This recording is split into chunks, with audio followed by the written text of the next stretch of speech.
Hello everyone. Today, I'm going to explain in simple terms what trademark registration process in India is all about.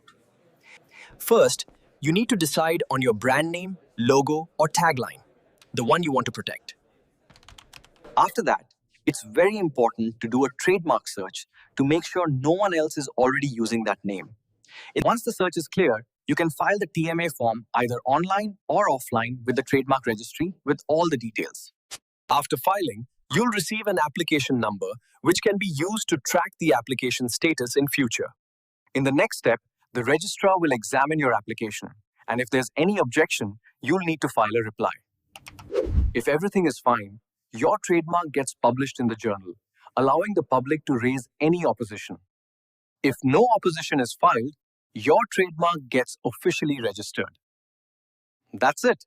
If you are looking for any assistance in trademark filing, my trademark guide makes the entire process quick and easy. Talk to our experts today and protect your brand the smart way with my trademark guide.